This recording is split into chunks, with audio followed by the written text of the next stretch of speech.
पूरा देश और दुनिया कोरोना महामारी की दूसरी लहर के साथ करा रहा है।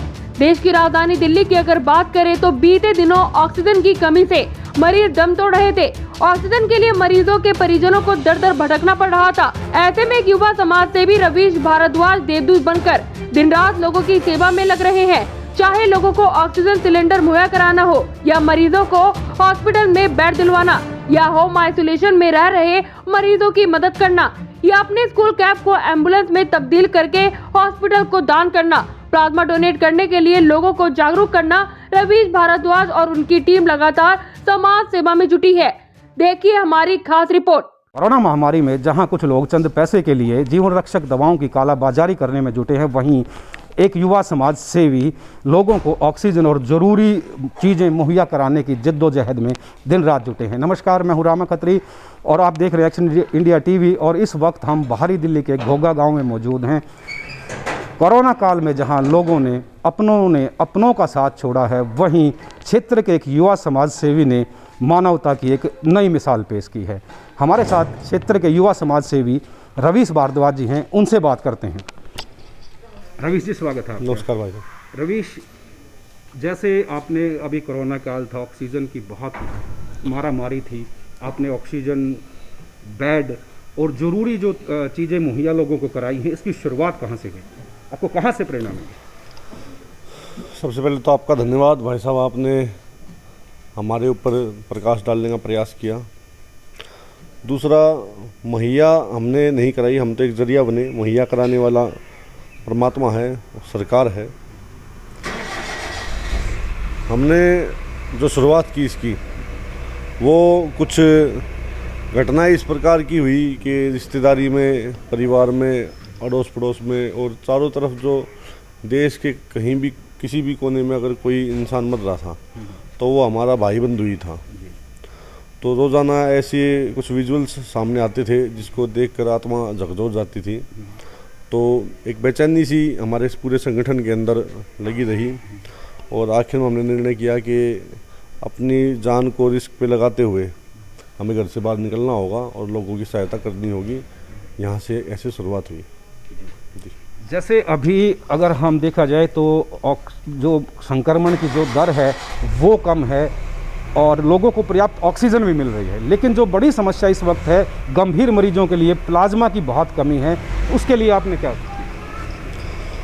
प्लाज्मा के ऊपर अब हम लगभग 3 दिन से काम कर रहे हैं और एक सर्वे भी हमने पूरी दिल्ली में किया है और डाटा भी हमने कहीं कहीं से कुछ अपने सोर्सों के माध्यम से इकट्ठा किया है।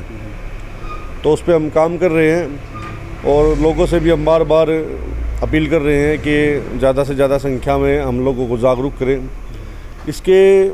इस विषय में, इस संदर्भ में मैं एक बड़ा सवाल सरकार के ऊपर उठाना चाहूँगा, दोनों सरकारों से, चाहे उसमें केंद्र में भाजपा की सरकार हो या आम आदमी पार्टी की जो दिल्ली में सरकार है। मैं दोनों पे एक सवाल उठाना चाहूँगा कि आपके पास पूरा सिस्टम है, आपके पास हॉस्पिटल्स में टेस्टिंग होती है, आपके जितने भी टेस्टिंग सेंटर हैं वे सरकारी हैं। जो लोग पॉजिटिव हुए, जो लोग नेगेटिव हुए, आपके पास पूरा डाटा रहता है। तो ऐसी कोई एक मुहिम चलाई जाए, कुछ ऐसा एक प्रयोग करके हमें देखना चाहिए। हम लोगों को फ़ोन करें, वो लीगल तरीके से ठीक रहेगा। अब हम इधर उधर से लोगों के नंबर इकट्ठे करके उनको फ़ोन करें तो वो कहीं ना कहीं 1% गैरकानूनी भी हो सकता है, लेकिन उस चीज़ की चिंता ना करे बगैर हम लगे हुए हैं। कोई दिक्कत वाली बात नहीं है, 2-4 केस लग जाएंगे और हमारे प्रयासों से एक इंसान की भी जान बच जाएगी तो ठीक है। वो तो सरकार को एक ऐसी मुहिम चलानी चाहिए, लोगों को फ़ोन करें, उनसे अपील करें कि भाई आप ज़्यादा से ज़्यादा प्लाज्मा डोनेट कीजिए, ताकि अब जो संकट, प्लाज्मा एक ऐसी चीज़ है, एक संजीवनी बूटी की तरह से आज उसको हम देख सकते हैं। तो लेकिन उसकी मार्केट में, क्षेत्र में बहुत कमी है, लोग डरते हैं हॉस्पिटल्स में जाने के लिए।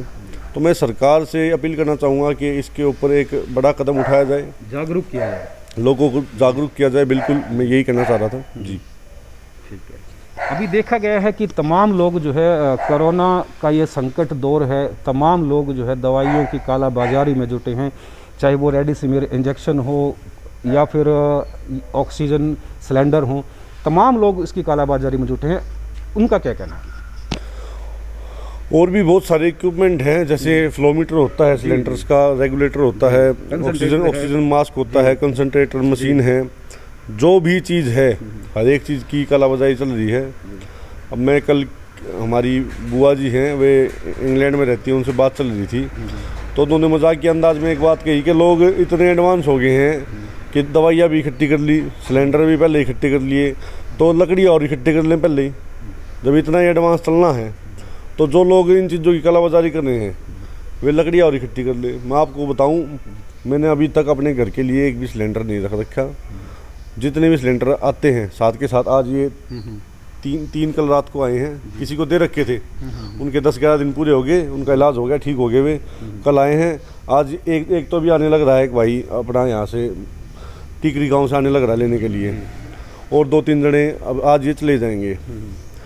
तो ये कोई समझदारी वाली बात नहीं है।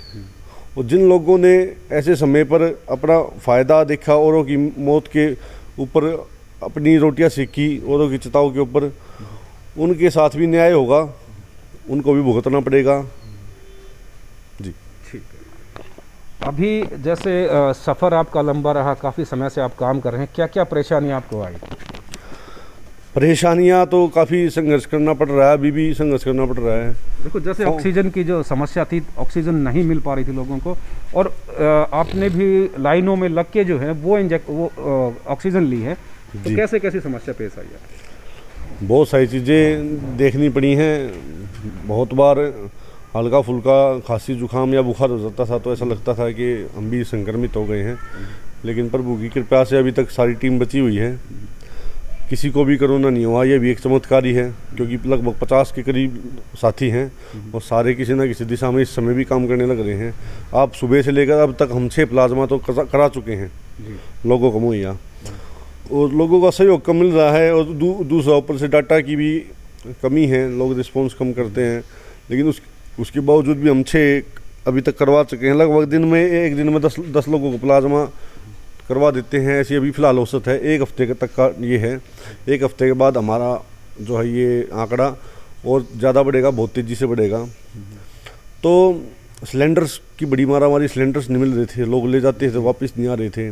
जो दवाइयों की आपने बात बताई, रेमडेसिविर की, अब तो किल्लत मार्केट कम हो गई है, क्योंकि सरकार ने और भी कंपनियों को छूट दे दी थी। हाँ, तो अच्छे कदम उठाए हैं, लेकिन प्लाज्मा के ऊपर पता नहीं क्यों आंख बीच के बैठे हुए हैं। क्या कालाबाजारी वो सरकार नहीं कर रही क्या कालाबाजारी? इसके ऊपर भी एक धंधा हो रहा है, एक बड़ा षड्यंत्र है जो प्लाज्मा अभी तक लोगों को नहीं मिल पा रहा।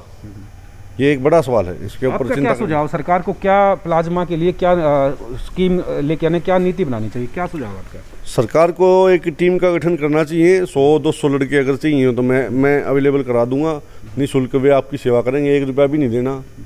और मैं सारी चीज़ें मैं अवेलेबल करा सकता हूँ, मैं सिर्फ आप मेरे को डाटा दीजिए और आप मेरे को छूट दीजिए लोगों से बात करने की, मैं अपने तरीके से उन लोगों को एग्री करूँगा। 100-200 लड़कों की टीम अगर बिठानी होगी तो उस टीम का गठन मैं करूँगा, टीम बिठाऊँगा, लोगों से बातचीत करेंगे, फ़ोन करेंगे, एक अच्छे मैनर से हम उनको राजी करने में सक्षम हैं, ये ऐसा हमारा मानना है। आपने अपने स्कूल, जैसे आपका स्कूल है, आपने अपने स्कूल की वैन जो है वो भी उसमें कन्वर्ट करके, और आपने उसको हॉस्पिटल को दान दी है, एम्बुलेंस में कन्वर्ट करके। और ऐसे क्या प्लान है आपके फ्यूचर में? मैंने थोड़ा प्लाज्मा के ऊपर, कुछ स्कूल के ऊपर भी हमने कि भाई अगर इसको कोविड सेंटर बनाना, तो हमने इसकी ये भी बात रखी थी, 2-3 अधिकारियों से भी बात हुई थी, लेकिन स्टाफ की कमी होते हुए तो उन्होंने इस चीज़ को मना कर दिया था। लेकिन जैसे कि प्लाज्मा को लेकर आज हमने एक मुहिम चलाई, कुछ पैम्पलेट्स और होर्डिंग्स हमने छपवाए हैं, वो आज शाम तक शायद लग जाएंगे क्षेत्र में। और वो भी कुछ इस प्रकार से, उनकी जो लैंग्वेज है वो थोड़ा ऐसी है कि लोगों के ऊपर वो इम्पैक्ट करेगी। तो प्लाज्मा ही अब दिन रात एक ही टारगेट है, प्लाज्मा के ऊपर काम कर रहे हैं, तो वो प्लाज्मा की टारगेट को हम अचीव करके छोड़ेंगे जी। जैसे आप युवा हैं, समाज सेवी हैं, आपने बहुत काम किए हैं, तो युवाओं के लिए आपका क्या संदेश है? मेरा युवाओं के, अपने भाइयों के लिए, बहनों के लिए एक ही संदेश है। संदेश क्या, रिक्वेस्ट है मेरी कि आप लोग आजकल फेक दिखावे में स्नैपचैट, इंस्टाग्राम, फेसबुक पर फोटो एडिट कर करके शादियों में नाचते हो के डालते हो। ठीक, अच्छी बात डालनी चाहिए, अपनी अच्छी मेमोरीज डालनी चाहिए। थोड़ा समाज के बारे में भी लिखा करो, एक आध फोटो समाज के, एक फोटो एक आध ऐसा स्टेटस हमने डालना चाहिए जिसमें हम अपने विचार व्यक्त करें कि भाई किस प्रकार से लोगों को आगे आना चाहिए। क्योंकि यूथ जो है, यूथ भारत में 65% आबादी युवाओं की है और यूथ के पीछे ही सारी दुनिया चलती है। तो यूथ को अपनी जिम्मेदारी समझ लेनी चाहिए। आज यूथ नशे में और अन्य चीज़ों में व्यस्त है, लेकिन मैं बार बार यही आग्रह करूँगा आपके माध्यम से रामा खत्री भाई साहब कि यूथ को एक अपनी जिम्मेदारी को गंभीरता से लेते हुए कुछ इस प्रकार से, अगर आप घर से बाहर निकल सकते, कम से कम सोशल मीडिया पे आप ऐसा माहौल बना सकते हैं, उसका आप और भी तरीक़ों से इस्तेमाल कर सकते हैं जैसे हम कर रहे हैं। हमने लगभग हमारी 50 लोगों की टीम में 20-25 जने नए हैं जिनसे हम पहली बार अभी मिले भी नहीं है, जिनसे फेसबुक के माध्यम से ही, व्हाट्सएप के माध्यम से कहीं ना कहीं से संपर्क हो गया।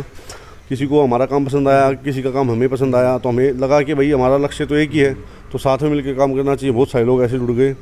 तो और भी इतने सारे आप ऐप्स यूज़ करते हो सोशल मीडिया पे, उनके माध्यम से आप बहुत फ़ायदा कर सकते हो, ऐसे समय पे बहुत सहायता कर सकते हो लोगों की। हमारे साथ प्रसिद्ध समाज सेवी युवा रवीश भारद्वाज थे, जिन्होंने अपनी स्कूल की वैन को भी एम्बुलेंस में कन्वर्ट करा के हॉस्पिटल को दान दे दी। अपने सहयोगी हैप्पी के साथ रामा खत्री, घोगा गांव, नरेला, दिल्ली।